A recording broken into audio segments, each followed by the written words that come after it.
teman-teman begini. Topik kita malam ini pembahasannya agak sedikit berbeda dari biasanya karena biasanya kita bahas tentang bisnis. Nah, kali ini kita membahas tentang kripto. Nah, kenapa kita bahas tentang kripto? Karena nomor satu saya tertarik dengan cryptocurrency, tapi di sisi lain ini adalah hal yang sangat panas terjadi di luar sana.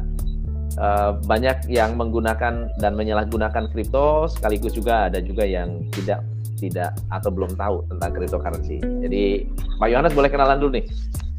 Iya. Pak Yohanes siapa dan kenapa kok tertarik dengan cryptocurrency? Ya, oke. Jadi selamat malam ya semua yang teman-teman ya yang sedang bergabung di live show pada malam hari ini. Ya, nama saya Yorat Yohanes Chandra.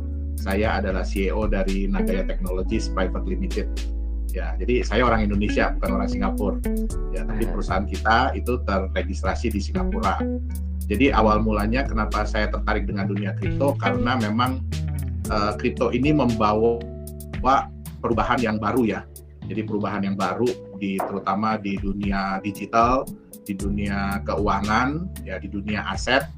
Ya, yang tadinya mungkin aset itu terbatas hanya di 1-2 tempat, terus hanya bisa diperdagangkan hanya di lokal ya, secara lokal, tapi kripto aset ini terbukti bisa mendisrupt, jadi bisa merubah kebiasaan-kebiasaan yang ada itu, sehingga yang tadinya sifatnya lokal bisa menjadi global. Jadi benar-benar kripto aset ini bisa diperdagangkan, bisa diperjualbelikan, bukan cuma misalnya di satu negara, tapi benar-benar bisa diperdagangkan sampai ke negara-negara lain. Jadi udah lintas batas lah.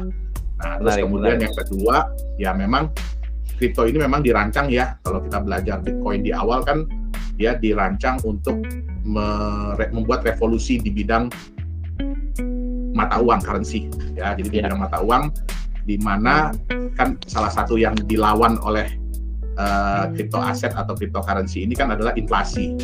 Yang kita tahu inflasi itu terjadi juga salah satu akibatnya adalah supply uang yang terus bertambah.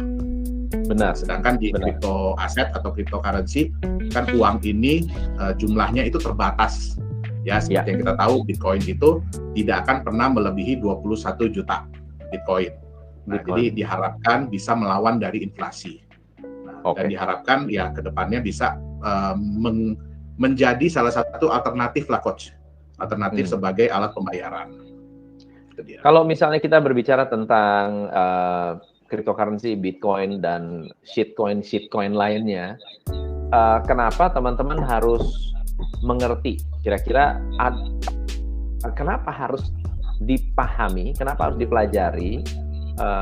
Gunanya apa sih kita mengerti tentang cryptocurrency?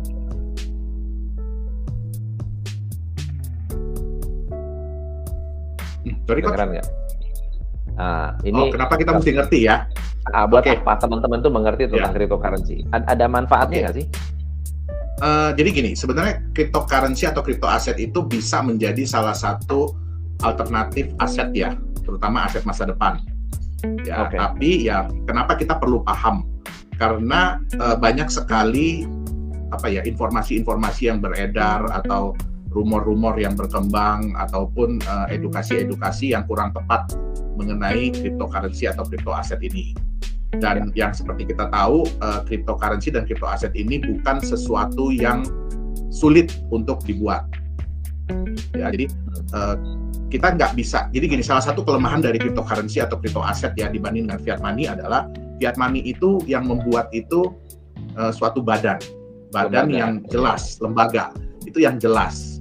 Ya, mereka itu siapa, terus mereka di backup oleh apa, semua itu jelas. Sedangkan di cryptocurrency atau crypto aset ini banyak sekali aset-aset atau kripto-kripto yang nggak jelas. Ini yang buatnya siapa, terus kegunaannya untuk apa, ya.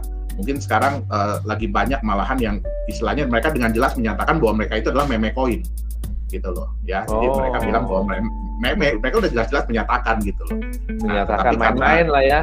Betul. Nah, tapi karena kekurangtahuan dari market, ya kan, karena market kan cuma melihat hype aja, ya kan, hype, FOMO. Nah, terus kemudian ya mereka berharap bahwa mereka bisa ikut dalam kereta pada saat harganya lagi bagus gitu loh. Ya, tapi kalau kita melihat mungkin coach bisa juga search di coinmarketcap.com bahwa banyak sekali aset-aset kripto ini, koin-koin kripto ini yang berakhir naas gitu loh. Jadi malah akhirnya nggak ada nilainya lagi ke depannya gitu loh. Jadi sangat penting buat kita ya, terutama kalau kita trader ya, kalau kita trader sih menyenangkan ya bermain di sebuah aset yang seperti ini, apalagi volatilitasnya kan tinggi banget ya kan. Nah, jadi sangat menyenangkan, tapi ya saya yakin mungkin 90% ya, pendapat saya 90% dari orang-orang yang bermain di kripto ini mereka bukan trader gitu loh. Mereka pengen kan coach tahu ya belakangan ini wah di berita-berita ya kan, wah kripto aset memberikan keuntungan yang luar biasa segala macam ya kan. Nah tapi ya berita itu pasti yang bagus gitu loh, giliran yang jelek jarang diberitain. Nah akhirnya orang-orang ini ikut aja gitu loh, mereka cuma ikut karena mereka ngelihat hype-nya, tapi mereka sendiri nggak tahu bagaimana cara memilih yang tepat gitu loh. Kalau kita bicara aset masa depan ya kayak kita lah coach ya kan, kita kalau mau beli rumah pasti kan mikir-mikir dulu, lihat-lihat dulu. Benar. Ya kan, pelajari dulu. Nah terus mau beli, kalau mobil sih ya sama juga ya, intinya kalau kita memang memandang kripto ini sebagai sebuah aset ya, ya udah kita pelajarilah dengan baik-baik apa itu aset yang akan kita beli. Oke, nah kalau di white paper Bitcoin itu kan mereka tujuannya untuk alat transaksi. Pernahkah Bitcoin menjadi alat transaksi? Oke, jadi kalau sekarang sih coach ya, kalau menurut saya sih masih belum berhasil, jadi belum sukses ya. Memang pada tahun 2017 itu sempat hits ya, jadi banyak sekali outlet-outlet, terutama kalau kita lihat di Amerika, di Jepang ya, itu mereka banyak sekali yang menerima Bitcoin. Nah, tapi kembali lagi pada saat mungkin coach inget ya waktu Bitcoin jatuh banget, ya kan? Nah, itu banyak akhirnya yang nggak lagi terima gitu loh. Mereka nggak lagi terima. Nah, kalau Bitcoin sih masih lumayan ya coach. Berarti Bitcoin masih lumayan karena ya dia sudah mulai mendapatkan reputasi yang bagus, ya kan? Terus ya track record-nya udah ada. Nah, sekarang masih on and off lah. Jadi ibarat kata ya perorangan lah yang menerima. Gitu loh. Jadi perorangan atau kayak satu toko lah. Nah, itu tergantung. Tapi kalau untuk jadi transaksi global sih kayaknya masih jauh ya. Masih belum. Jadi belum seperti yang diharapkan lah. Ya, kita bisa lihat ya coach ya. Kemarin kan harusnya sebuah kabar gembira. Bitcoin akhirnya dilegalkan ya menjadi alat pembayaran di El Salvador. Nah, itu ceritanya gimana sih sebetulnya El Salvador itu? Itu kan rame banget sekarang. Betul. Malah jadi blunder kalau menurut saya. Ya, jadi sebenarnya sih harusnya menjadi sebuah kabar gembira nih coach. Ini kan ditunggu-tunggu ya oleh komunitas kripto. Mungkin teman-teman mesti dengar ceritanya nih, backgroundnya El Salvador tuh ceritanya gimana? Ya, jadi El Salvador itu saya lupa ya berapa bulan yang lalu mereka itu legislatifnya, jadi pemerintahnya mengumumkan bahwa mereka menyatakan Bitcoin sebagai salah satu alat pembayaran resmi. Jadi alat tukar resmi di negara tersebut. Bahkan mereka memberikan Bitcoin sejumlah berapa dolar, senilai berapa dolar kepada masyarakatnya. Nah, dengan harapan masyarakatnya mau bertransaksi, menerima ataupun membayar menggunakan Bitcoin, ya kan? Tapi yang terjadi malahan kebalikannya dari yang diharapkan. Jadi malah ada sampai ATM-nya dibakar, terus toko-toko juga mereka tidak mau menerima, gitu loh. Hanya kecil sekali kelompok yang mau menerima pembayaran menggunakan Bitcoin. Bahkan kayak outlet-outlet besar ya, contohnya kayak KFC, McDonald dan segala macam, mereka sih mau aja terima ya coach ya. Kenapa? Kan orang dikasih gratis tuh. Orang kan pada dikasih gratis. Nah, pasti ya mereka berharap oh ya orang-orang ini mau spend lah, mau belanja gitu loh. Tapi mereka bekerja sama dengan satu perusahaan yang kayak exchanger. Jadi begitu mereka terima itu langsung rubah menjadi convert ya. Betul. Jadi bukan menjadi alat pembayaran, tapi cuma menjadi alat transfer nilai aja jadinya. Iya, cuma numpang lewat. Ya kalau kayak gitu apa bedanya dengan itu hanya karena masalah bankable dan tidak bankable. Ada orang punya rekening dan nggak punya rekening aja, pinjam rekening doang. Betul. Jadi ya memang banyak. Jadi gini, banyak hal yang membuat. Ini pertanyaan bagus dari Pak Laurentius Dion. Mengenai kripto haram gimana ini Pak Yohanes? Nanti mungkin kita bahas kali ya. Nanti mungkin kita bahas lah. Itu pertanyaannya bagus, itu benar. Iya, betul. Itu lagi trending juga ini. Itu lagi trending. Dan ngomong-ngomong Pak Yohanes akan bertemu dengan beliau dan mau ngobrol. Iya, sebenarnya saya pengen sih. Nanti saya pengen ngobrol gitu. Sebenarnya gini, kita tidak bisa menyalahkan ya pendapat beliau yang menyatakan bahwa cryptocurrency itu haram. Ya, kenapa? Karena beliau melihat secara global, Coach. Iya. Jadi beliau melihat itu secara global. Maksud saya secara global begini. Memang ada pendapat bahwa kripto ini kan nggak ada bedanya dengan komoditas ya.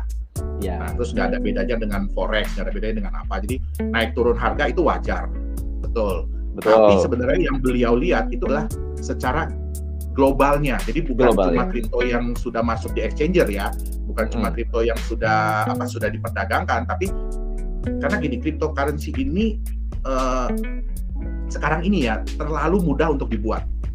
Ya, terlalu mudah untuk dibuat ya. Sekarang banyak platform-platform chain-chain yang menawarkan Anda bisa membuat crypto aset di platform mereka. Bahkan ada yang nggak perlu tahu bahasa programming aja, jadi istilahnya udah bisa ya.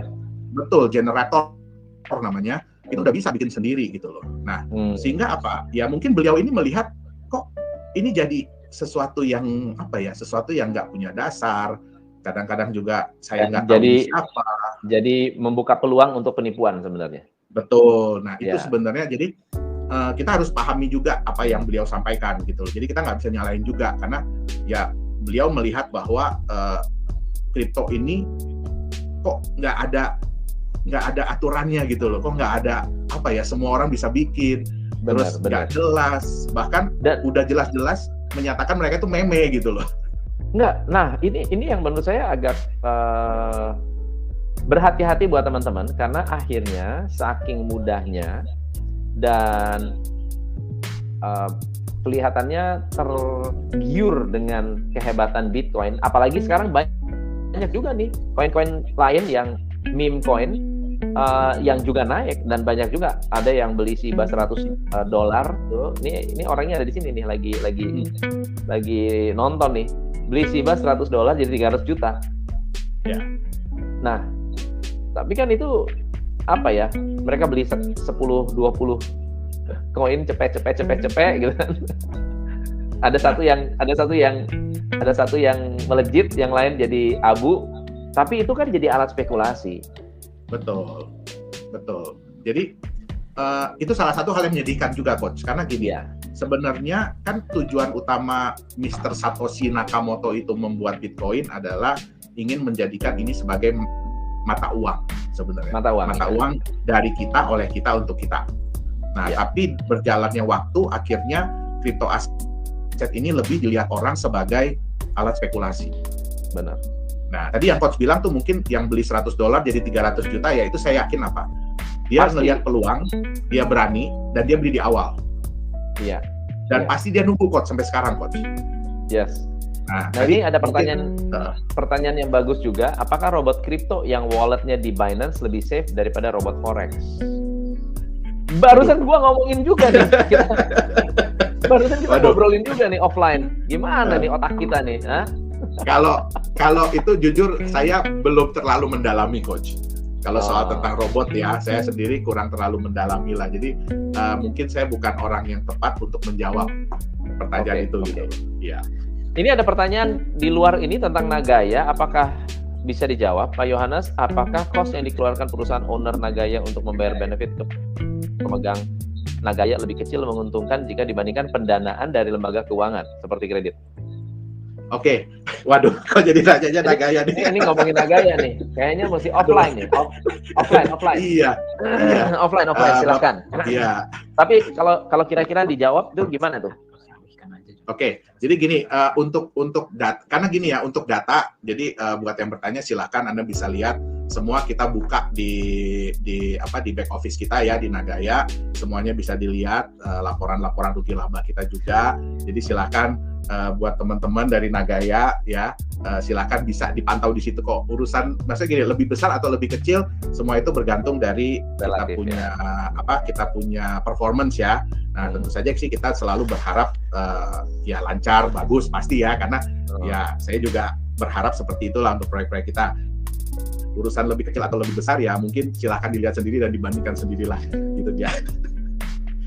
Nih, ini bagus ya. Ini ada pemikiran nih.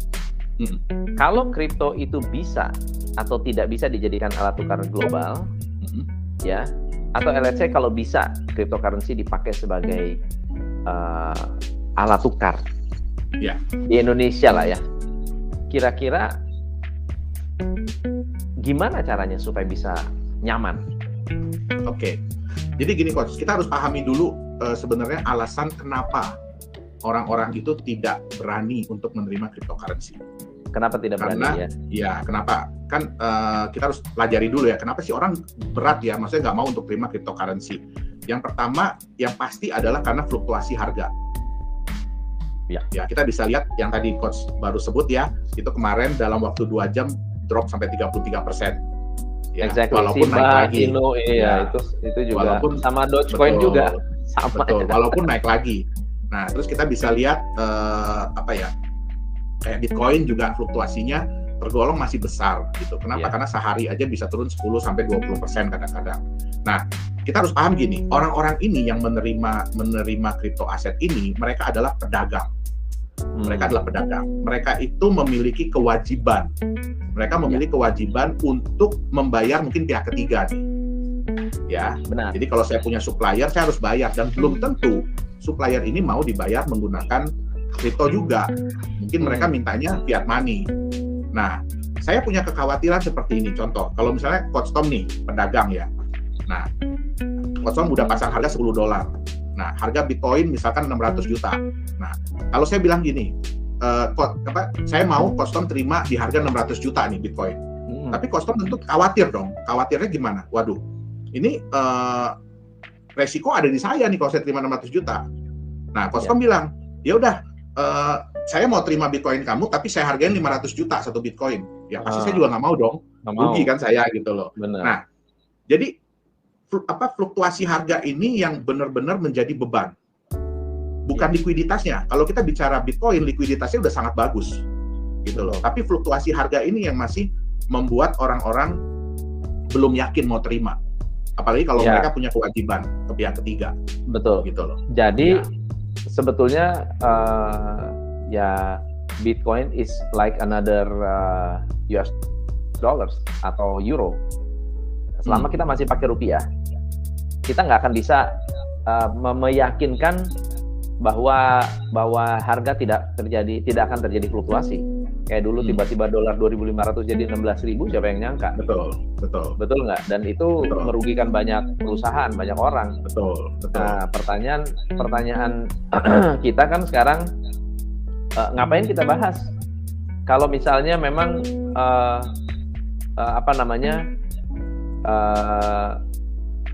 hanya dari segi keuangan gitu. Apakah sebenarnya yang sangat-sangat valuable adalah teknologinya? Ya, jadi sebenarnya gini Coach. Jadi kita kalau teknologi sih Coach, yang menurut saya ya udah more than enough. More than enough, exactly. Udah more than enough gitu loh.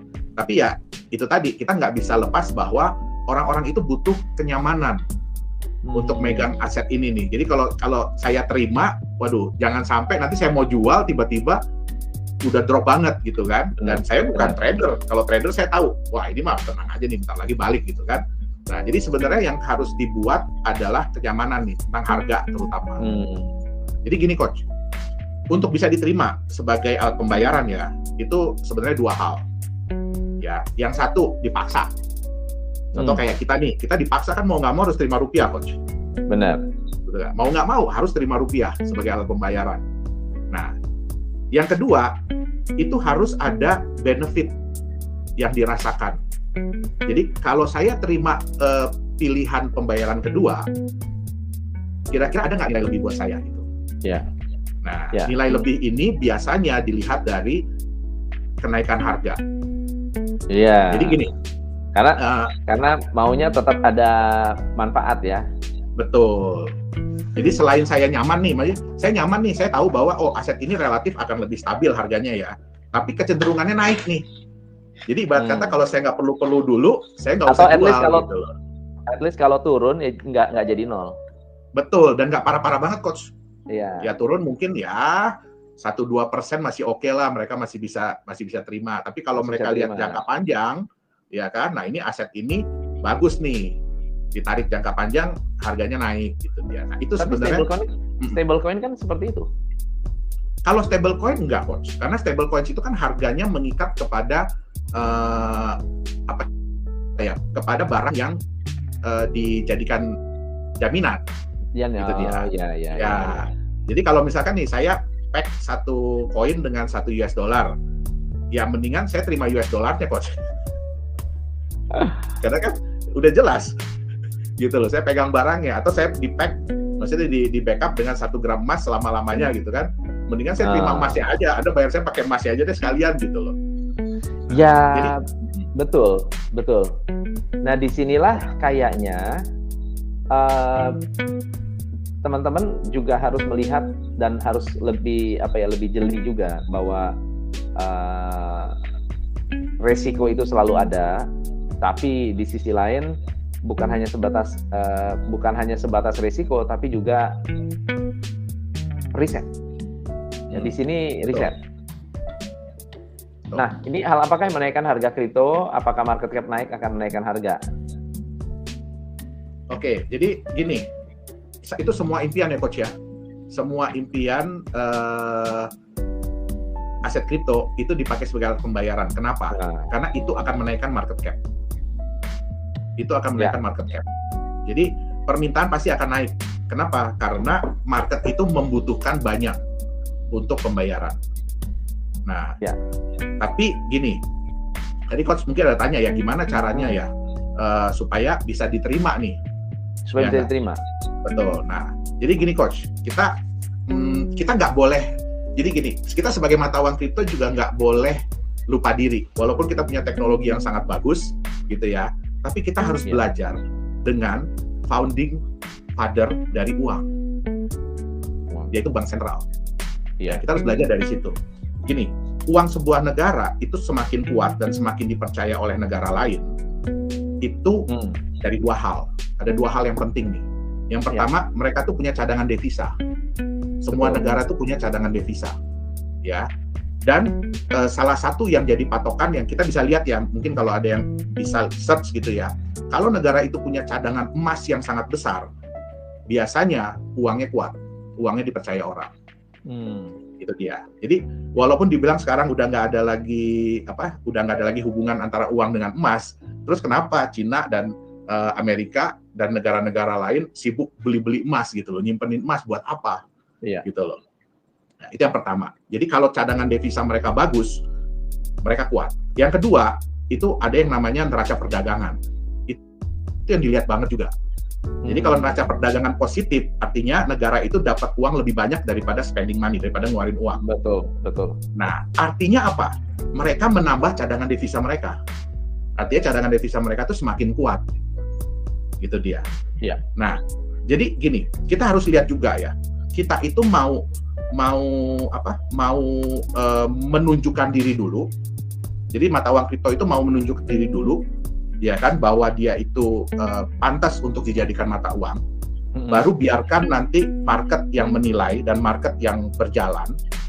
Atau ini kebanyakan dari mata uang kripto sekarang mereka yang membuat marketnya, Coach. Jadi mereka Gimana caranya? Karena ini menarik sekali buat teman-teman yang melakukan investasi, karena mereka ciptakan market dan akhirnya membuat kayak Dogecoin yang nggak sangka-sangka ya. Nah, jadi kalau Dogecoin sebenarnya mereka tidak menciptakan market dulu, Coach. Ya, sejalan dengan waktu, main-main kan? Betul, sejalan dengan waktu, ya kan, akhirnya orang mulai menerima. Seperti Bitcoin sebenarnya. Jadi Bitcoin itu tidak menciptakan utilitas dia dulu, tidak. gitu dia. Dia menciptakan performance dulu. Dia menciptakan kepercayaan orang dulu sehingga akhirnya dipakai utilitas. Nah, kalau kita bicara Bitcoin, Ethereum, Litecoin, Doge itu sebenarnya ya mereka tergolong yang sukses ya. Tapi kan sekarang banyak sekali yang ingin mengikuti langkah nih. Benar. Dan banyak yang fail. Nah, apa yang mereka lakukan? Biasanya mereka itu membuat dulu utilitasnya. Jadi mereka bikin dulu utilitasnya, contohnya exchanger nih. Mereka bikin dulu utilitasnya, ya kan? Nanti baru mereka keluarin koinnya. Utilitas tuh kegunaan ya, teman-teman ya. Kegunaan, tempatnya dulu nih, platformnya dulu nih, di mana nanti orang bisa pakai. Nah, akhirnya mereka bikin tokennya, nah itu nanti dipakai biasanya di platform mereka. Nah, kadang-kadang ini tergantung dari platformnya perform atau tidak. Nah, kalau platformnya tidak perform, yang terjadi apa? Lama-lama utilitasnya turun. Lama-lama market cap-nya pasti turun karena orang udah nggak butuh lagi. Jadi contoh gini, sekarang ini sayangnya ya banyak kripto aset ini yang akhirnya jadi voucher. Maksudnya gimana tuh? Ya, kayak kalau kita bandingkan ya voucher itu kan contoh nih, Kosto misalkan punya voucher MAP gitu ya, berarti cuma bisa dipakai di lingkungannya MAP, di toko-tokonya MAP. Terbatas ya. Betul. Ya, tapi ada utilitas. Betul. Bisa dipakai. Betul. Nah, ada voucher, sorry nih saya sebut nama ya, Giant ya. Nah, itu bisa dipakai di situ. Nah, tapi bagaimana kalau tempatnya hilang, Coach? Bagaimana kalau tempatnya hilang? Berarti kan utilitasnya hilang. Iya. Ya kan? Nah, itu banyak sekarang terjadi begitu. Jadi banyak akhirnya kripto-kripto ini karena utilitas mereka tidak bisa berkembang, tidak bisa apa, ya akhirnya hilang. Nah, yang sebenarnya bertahan itu adalah kripto-kripto aset yang mereka menunjukkan performance mereka dulu. Kenapa mereka layak? Kenapa mereka layak untuk diperdagangkan? Kenapa mereka layak untuk diterima sebagai alat pembayaran? Alat pembayaran. Nah, baru nanti utilitasnya datang sendiri, Coach. Iya. Ini by the way di sini kan tadi MUI atau teman-teman yang menyampaikan NU atau MUI mengatakan bahwa ini sudah mulai haram. Nah, pemerintah juga pasti akan makin ketat sekarang nih. Jadi koin-koin atau bahkan ya robot-robot trading lah yang abal-abal atau yang memang sengaja ingin menipu, dia juga akan mulai pasti diamankan. Ditertibkan udah pasti. Nah, berarti legalitas makin dikejar ya. Kalau saya lihat sih sudah mengarah ke situ ya, Coach ya. Udah mulai ke situ. Jadi, dan mulai cepat deh sekarang ya. Betul. Jadi Singapura itu udah dari lama. Ya. Singapura udah dari lama, Jepang udah dari lama. Terus kemudian Korea sekarang sudah mulai. Dia bukan lagi cuma mau mengatur exchanger, tapi mulai nanti akan mengatur aset-aset mana yang boleh. Yang boleh benar-benar diperdagangkan, yang boleh benar-benar masuk ke market di Korea. Nah, di Indonesia juga mungkin kan kita udah dengar ya akan ada exchanger yang maksudnya pemerintah yang buat, dan itu kan mereka bilang bahwa mereka akan mengutamakan kripto-kripto yang memiliki fundamental yang benar, gitu loh. Nah, jadi saya rasa sih kedepannya akan arahnya ke sana. Oke. Nah, kalau kita berarti kalau misalnya legalitasnya bagus, kemudian negara mulai masuk ke regulasi ya, masuk ke regulasi, berarti masa depan actually bisa kelihatan lebih cerah ya. Iya, betul Coach, betul. Jadi sebenarnya kripto ini ya mungkin juga pemerintah sadar ya bahwa mereka tidak bisa menghilangkan kripto apalagi dari segi teknologi ya. Nah, tapi mereka berusaha tidak bisa menghilangkan internet, money game. Nah, tapi ya mereka berusaha. Saya lihat, kita yakin dan percaya, dan saya lihat juga banyak negara-negara mereka yang sudah berusaha untuk menyehatkan iklim di dunia kripto. Ya, itulah. Jadi bukan dilarang, tapi disehatkan. Ya. So jadi ini kita terima pertanyaan dulu deh, beberapa pertanyaan. Tarmo dari mengapa Nagaya? Tunggu, ini pemerintah berikutnya perlu nambah satu pos Menteri Aset Digital. Ya, Albinar, tunggu bentar. Di sini di Instagram ada pertanyaan bagus. Combat Coach, gak usah jualan shitcoin. Setuju sekali. Saya sangat-sangat berhati-hati ya dengan yang namanya shitcoin. Apa bedanya kripto sama pembayaran digital seperti GoPay, OVO? Nah, ini pertanyaan bagus nih. Ya, jadi gini, perbedaan paling utama adalah kripto itu dibuat oleh swasta, private. Jadi bukan dibuat oleh pemerintah. Nah, yang kedua, digital payment itu sebenarnya adalah uang fiat yang dibuat dalam bentuk digital. Ya. Itu dia. Jadi sebenarnya tetap uang fiat. Jadi kayak di GoPay, di GrabPay gitu ya, sama seperti di OVO. transfer lah. Betul. Itu sebenarnya adalah rupiah dalam bentuk digital. Jadi beda dengan kripto. Beda dengan cryptocurrency. Iya. Pak Yohanes, utilitas seperti apa yang bisa memperkuat fundamental satu aset kripto? Siboro Nagaya, Siboro. Oke. Jadi gini, sebenarnya utilitas itu seharusnya datang dari pihak luar. Harusnya. Jadi untuk menunjukkan bahwa itu memang sehat, utilitas itu harus datang dari pihak luar. Jadi nggak bisa kita yang membuat tempatnya. Itu kayak saya bilang tadi, Coach, akhirnya jadi voucher. Iya. Nah, kalau perusahaan itu bisa mengembangkan utilitasnya, ya barulah, ya kan, itu bisa kepake di banyak tempat. Tapi kebanyakan, nah utilitas ini kurang mensupport. Kenapa? Karena dibuat sendiri. Itu dia. Nah, jadi yang lebih bagus adalah kalau memang utilitas itu datang dari pihak ketiga di luar daripada developer itu sendiri. Nah, ini Karang. Bagaimana cara memilih aset kripto yang benar? Gimana cara memilih aset kripto yang benar? Oke. Jadi yang paling penting sebenarnya, ini juga pernah kita bahas di yang sebelumnya ya, Coach. Yang lalu ya. Jadi yang paling penting sebenarnya adalah mereka harus sebaiknya ya, kalau kita bilang harus susah karena regulasinya pun tidak ada. Jadi sebaiknya mereka memiliki legalitas yang jelas. Itu dia. Terus tim developernya juga jelas lah. Itu dia. Kenapa? Karena ya salah satu hambatan juga dari dunia kripto ya karena terlalu banyak yang anonim ini nih, sehingga mungkin akhirnya dikeluarkan fatwa seperti itu. Ya kan, sebaiknya yang jelas juga. Terus kemudian perusahaannya tahu di mana. Kenapa? Karena tetap kayak gini, kita nggak bisa menyalahkan bank sentral. Ya, walaupun aset mereka itu naik turun atau kayak apa, inflasi kayak bagaimana, tapi setidak-tidaknya masih ada badan yang berusaha untuk menjaga nilai mata uangnya nih.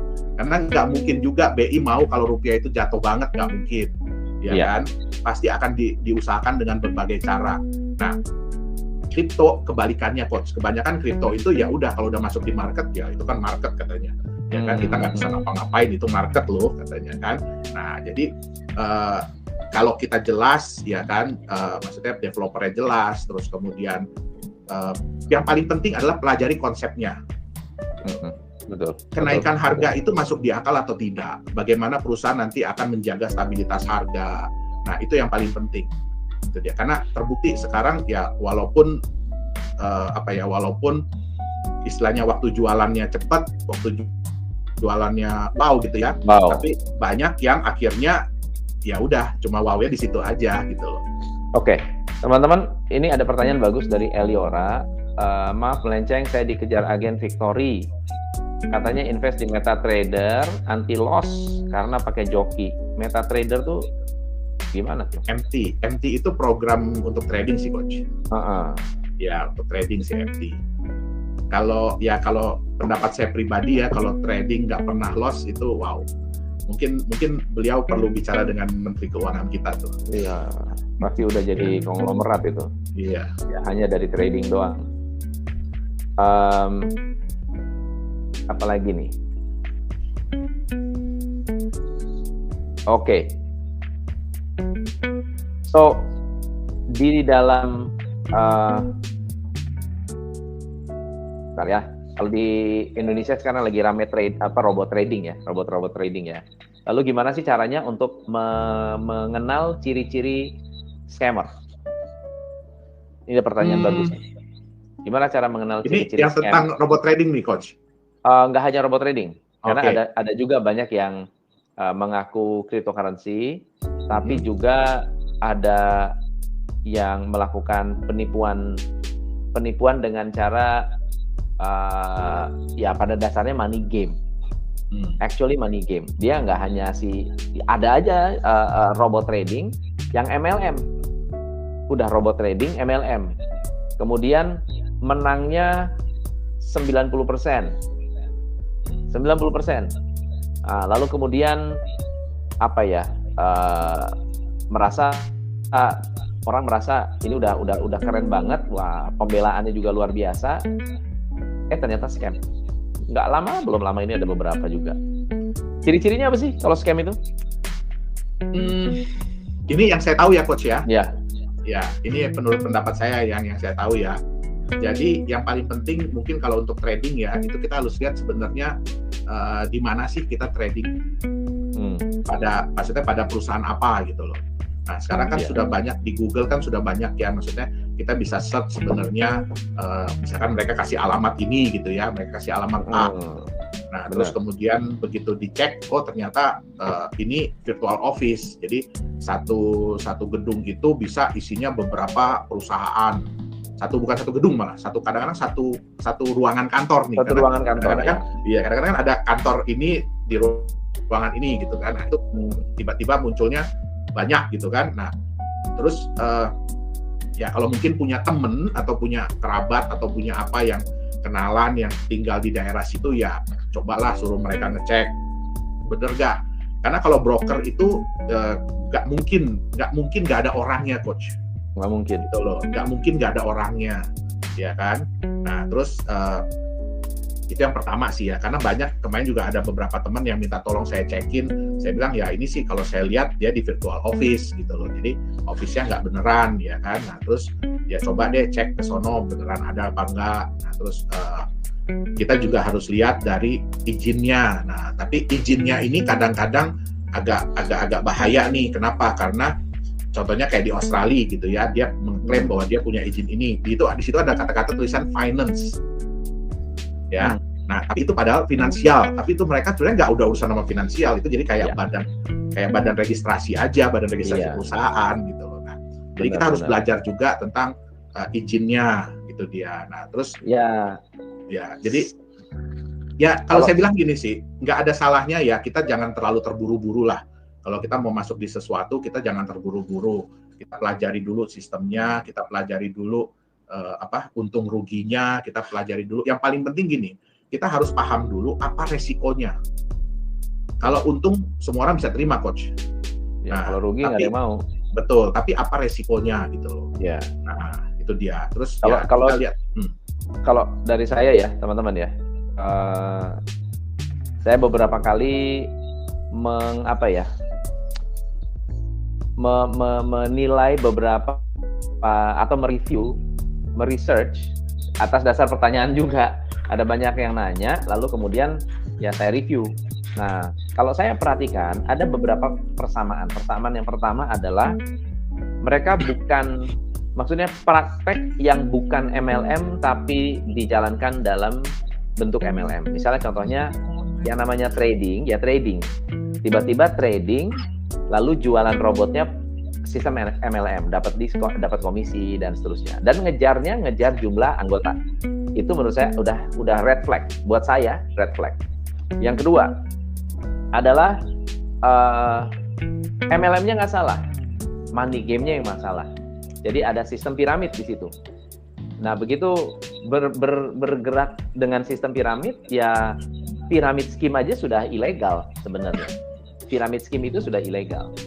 Lalu kemudian samar-samar, yang saya perhatikan, samar-samar tuh gini. Misal contoh ya, itu websitenya ada di masuk ke dalam daftar list OJK. Ini list OJK mengatakan bahwa ini berbahaya atau tidak ini ya, tidak ya tidak bertanggung jawab. Mereka bisa bilang, oh bukan, itu adalah yang dibuat oleh tim kita. Itu yang dibuat oleh member. Dibuat oleh member, lalu kemudian di-ban, masuk Kominfo. Website utamanya nggak begitu, gitu kan? Padahal mereka buka dengan domain baru. Kemudian, oh itu kita sih baik-baik aja, itu brokernya.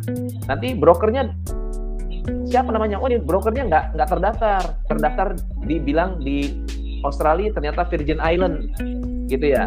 Ternyata dari Virgin Island ternyata di Ukraina, dari Ukraina ternyata oh bukan itu kita punya, bukan itu yang saya maksud, kita punya begini, kita punya begitu. Pokoknya ngelit, berkelitnya itu luar biasa, oke? Sampai sudah scam. Setelah scam, oh ini bukan scam, ini cuma pindah sistem. Oh ini cuma pindah sistem, padahal udah scam. Atau tanda yang sudah mulai, tanda-tanda yang real adalah kalau Anda sudah mulai dipersulit withdraw. Kalau withdraw sudah dipersulit, biasanya sehari withdraw udah keluar. Ini kok 2 hari withdraw. Lama-lama 3 hari withdraw. Lama-lama seminggu. Tiba-tiba sistem down. Itu udah scam. Udah pasti. Menyalahkan teknis. Naik levelnya lagi, di-hack. Naik satu level dikit, wah server kita kena hack. Itu sudah super scam. Jadi kalau tanda-tanda ini teman-teman kenali, ya saya tahu namanya uang itu apa ya, bikin orang buta. Apalagi kalau sudah fanatik dan takut banget itu scam. Jadi Anda mempertahankan sampai tidak scam, akhirnya kita fight. Coba sebut mana perusahaan yang ngotot-ngotot dibilangnya keren banget, luar biasa. Siapa? Mia. Saya ditawarin Mia sama klien saya. Saya bilang, ini sih menarik. Ini dia kasih tunjuk loh. Ini untung, oh, jarang rugi, untung. Saya bilang, coba cek. Aturannya gimana? Aturannya gini. 2 hari kemudian saya bilang, Bu, feeling saya scam. Feeling saya ini bukan beneran. Ya namanya juga ini saya udah balik modal kok, gitu kan. Saya udah balik modal. Ya udah oke lah, kalau balik modal udah cukup, udah. Tapi nggak usah tawar-tawarin ke orang lain lagi, Bu. Hati-hati. Ini nggak lama scam. Feeling saya scam. Pokoknya under 1 tahun masih oke. Under 1 tahun masih oke. Lewat 1 tahun mendingan nggak usah. Lewat 1 tahun udah deh. Udah apa ya? Udah susah. Hidupnya udah susah. Kemudian financial.org yang dibilang, wah ini begini, ini begitu, wah dan sangat bombastis ya, heboh, di mana-mana heboh, ini itu heboh. Yang saya bilang, ini saya ditawarin sama salah satu dulu klien saya bilang, wah ini coach gini. Saya bilang ini interesting, tapi gue nggak punya feeling. Nggak bakal sampai setahun udah masalah nih. Enggak, ini gue udah untung sekian ribu orang, udah ngumpul. Sunton Capital gitu. Jadi buat teman-teman, saya tidak akan mungkin, saya nggak mau lagi mereview Gainmax. Wah lagi heboh-hebohnya, mati-matian. Wah saya sebelum scam saya udah kasih tahu ini scamnya, ini scam, ini tanda-tandanya. Wah itu diserang habis-habisan. Ya, nah jadi teman-teman, kalau Anda investasi di tempat yang sebetulnya sudah red flag, sudah ada benderanya, ya sudah harus berhati-hati. Ya kalau hilang ya siap hilang. Jangan habis-habisan, jangan serakah. Pakai uangnya jangan uang yang panas.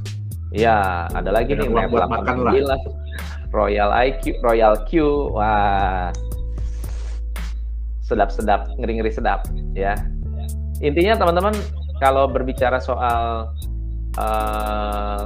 jangan samakan kripto dengan MLM, jangan campur aduk antara, ini kan mulai campur aduk nih, kripto finance lah, di ini, itu udah mulai nyampur aduk begitu, itu udah aneh-aneh ya. Kripto lah ya, kripto invest. Makanya kalau udah beli asuransi ya beli asuransi. Untuk apa? Tujuannya apa? Ya nabung. Mau investasi ya investasi. Mau bisnis ya bisnis. Jangan pengen bisnis pakai asuransi, atau asuransi mau nabung asuransi. Ya asuransi tempatnya bukan nabung. Akhirnya apa? Saat kita cairin uangnya hilang separoh. Karena asuransi proteksi, bukan untuk nabung. Nabung ya nabung gitu. Nah, jadi teman-teman, kalau memang nggak scam, taruh aja semua uang. Betul, kalau nggak scam, taruh aja semua uang di situ. Kalau memang kita confident dan yakin, kok ngajak-ngajak orang gitu kan. Nah, contoh robot. Kalau memang itu robot benar-benar luar biasa, jangan kasih tahu siapa-siapa. Ambil semua aset kita, jual rumah kita, ya, masukin ke situ semua. Kenapa ngajak-ngajak orang gitu? Kecuali kalau ngajak-ngajak orangnya pakai MLM, ada money game. Nah, kalau Anda memang niat, ya hati-hati aja, uang kita bisa hilang, tapi yang pasti yang upline udah kaya, udah beli Ferrari, udah duitnya dilariin kemana nggak tahu, ya di penjara pun uang nggak bakal balik, udah gitu aja. Pak Yohanes, ada pesan-pesan buat teman-teman yang hari ini memikirkan untuk investasi cryptocurrency? Ya, oke. Jadi memang gini ya, jadi dunia kripto ini kalau saya bilang bahkan lebih kejam, Coach. Ya, daripada dunia forex, betul, daripada dunia saham, jauh lebih kejam. Itu dia. Kenapa? Karena untuk membuat itu tidak sulit seperti apa yang selama ini digembar-gemborkan oleh orang-orang. Memang ada yang benar-benar ya, kita bukan bilang semua itu mudah ya, tapi ada benar-benar developer yang benar-benar memikirkan bukan cuma teknologinya, tapi juga konsepnya, terus kemudian legalitasnya. Nah, terus banyak juga developer yang berusaha untuk menunjukkan bahwa mereka itu serius loh untuk bikin ini gitu ya, untuk bikin crypto aset ini. Nah, tapi jauh lebih banyak lagi yang menggunakan shortcut. Saya bilang tadi menggunakan shortcut ya. Jadi yang kita bisa lihat ya di Binance Chain ya, di Binance Smart Chain itu ada sudah terbuat 1 juta jenis token. Ya, 1 juta jenis token. Nah, kita nggak tahu mana yang memang benar-benar digunakan, mana yang memang benar-benar udah dijual, mana yang memang benar-benar dipakai, kita nggak tahu. Tapi dari situ aja sudah terlihat bahwa oh ternyata nggak sulit gitu loh untuk membuat sebuah aset kripto gitu. Nah, tapi tolong kalau Anda ingin berinvestasi ya kayak gini, Coach, kita harus kenali dulu diri kita nih. Tadi kita ada ngomong waktu offline ya, saya ada nonton film, baru aja nonton film. Jadi ada pendapat gini. Betul. Kalau Anda seorang investor, Anda akan pegang aset untuk jangka yang panjang. Iya. Itu dia. Tapi kalau Anda memegang aset hanya 1-2 hari, berarti Anda itu, mohon maaf ya, kalau di film itu dibilangnya penjudi. Gambler. Nah, jadi tidak selalu beli kripto, ya. Nggak selalu beli kripto.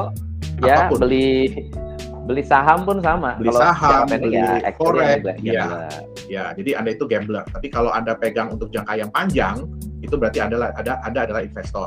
Nah, investor ini mereka itu melihat peluang, Coach, sebenarnya, Coach. Mereka melihat peluang. Jadi gini, mereka mengetahui, melihat, mempelajari. Itu yang paling penting.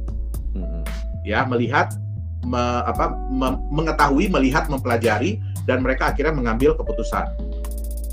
Tapi kalau buat saya pribadi yang paling penting adalah mempelajari. Ya, karena ini yang orang kadang-kadang lupa. Jadi mereka tahu, mereka lihat, tapi mereka langsung take action tanpa mereka mempelajari dulu. Benar. Nah, seperti yang saya bilang tadi, kalau kita selalu gini, ya tadi yang dibilang Coach ya, mereka selalu pasti akan bilang yang indah-indah gitu loh. Yang indah-indah. Ya kan? Padahal sebenarnya paling gampang. Mereka bilang aja ya, kalau misalnya loss gimana? Ya udah duit lu hilang. Iya. Gitu loh. Benar. Kan? Tapi nggak tahu kenapa ya, padahal itu semua orang menurut saya sudah tahu. Ya, nah tapi ya paling penting adalah kita harus sadar juga bahwa ada resiko yang harus kita tanggung di dalam semua bisnis, pasti ada resiko yang udah kita tanggung. Nah, tapi kita harus tahu developer, terutama developer kripto ya, mereka itu ada nggak sih usaha mereka atau apa sih yang dijadikan jaminan oleh mereka untuk menjaga supaya jangan sampai resiko itu 100%. Sampai 100%. Ya, nah jadi kalau menurut saya ya kalau memang mata uang itu kripto itu mau dijadikan mata uang, dan itu memang jujur ya, itu semua impian semua developer kripto. Itu dia, impian semua developer kripto. Kenapa? Karena begitu benar-benar menjadi sebuah mata uang sebagai alat pembayaran, itu market cap pasti akan tumbuh. Betul. Nah, Betul. Tapi kita harus sadar juga bahwa itu butuh proses, itu butuh waktu. Kita butuh pembuktian nih, aset kripto ini perlu pembuktian sebelum akhirnya dipakai oleh orang-orang lain. Nah, kita pelajari konsepnya. Konsepnya itu memungkinkan nggak aset kripto ini bisa menjadi mata uang? Kita pelajari konsepnya. Bukan cuma teknologi, karena kalau teknologi sih saya rasa ya kita sudah jauh lebih cukup. Untuk teknologi blockchain kita ini udah jauh lebih cukup gitu loh. Udah berkembang banyak, udah berkembang sekali. Tinggal bagaimana konsepnya sebenarnya. Bagaimana konsepnya bisa nggak mengarah ke situ. Jadi ya mudah-mudahan jangan kayak yang tadi coach. Udahlah kita beli 10 sedikit siapa tahu satu menang gitu kan. Nah, padahal yang tadi kan di Binance Smart Chain aja udah ada 1 juta gitu kan. Iya. Nah, jadi ya bayangkanlah kalau Anda memang ingin aset kripto ini sebagai aset masa depan, ya kan, sebagai sebuah investasi yang jangka panjang, ya lakukanlah seperti Anda beli rumah. Anda pelajari dulu rumahnya, lingkungannya, terus bagaimana perkembangan daerahnya. Nah, jadi pelajari seperti itu supaya Anda ya jangan sampai salah langkah gitu. Kita beli rumah juga kan belum tentu semua untung coach. Gitu loh. Tapi ya, kalau itu setuju banget sih itu. Setuju banget. Nggak sembarangan, nggak langsung. Benar. Nah, gitu. Nah, jadi aset itu ya kita harus pelajari. Oke, kalau saya untungnya bisa bagaimana? Tapi kalau saya rugi, bagaimana kerugian itu bisa diminimalisir? Ya. Itu dia. Benar. Iya. Ya, saya rasa teman-teman bisa membaca ya betapa ya hari ini kita membahas ini ya tujuannya bukan untuk nakut-nakutin, juga bukan untuk jualan. Nggak ada yang dijual juga kan, kecuali saya jualan webinar. Webinar ini gratis teman-teman. Nah jadi tapi yang paling kritikal buat teman-teman adalah jadilah orang yang jeli ya dalam segala hal. Jeli untuk menilai apa yang akan Anda investasikan atau yang akan Anda beli. Kenapa kita bahas ini? Saya undang Pak Yohanes karena ya belakangan marak banget tentang kripto yang ternyata MLM atau money game, yang saya pikir ya ini mesti orang yang tepat nih yang kita bahas. Kita kalau waktu di YouTube kita ngomongin soal ini ya, soal mining ya. Wah itu seru banget itu, seru banget. Jadi masyarakat harus cerdas teman-teman. Ya tujuan kita lihat itikat baiknya, makanya tadi kita nggak mau juga menyebut brand kecuali yang sudah jelas-jelas scam. Kembali ke tangan Anda, uangnya uang kalian juga kan. Ya walaupun seperti itu, selama bisa kalau bisa mempertanggungjawabkan dan bukan uang yang hasil pinjaman atau uang anak sekolah yang harus dipakai, wah itu hati-hati gitu. Wah thank you Pak Yohanes. Thank you banget, luar biasa. Kita yang berterima kasih juga. Kita udah diundang lagi. Kita sharing lagi. Boleh. Next time kalau diundang mau ya. Siap. Oke. Thank you teman-teman. Pak Yohanes, CEO Nagaya yang sudah sharing begitu banyak hal yang keren hari ini. Dan sekali lagi buat Anda yang ingin bergabung di webinar, daftar ke bit.ly/gatwebinar, akan membahas tentang bagaimana cara membuat prioritas di dalam bisnis Anda. Oke? Thank you. Sampai ketemu. Banyak, Coach. You are the best. Semua. Teman-teman luar biasa. Thank you. Bye-bye. See you. Buat Anda yang di Facebook juga thank you banget. Makasih banyak ya. Sampai jumpa lagi. Bye-bye.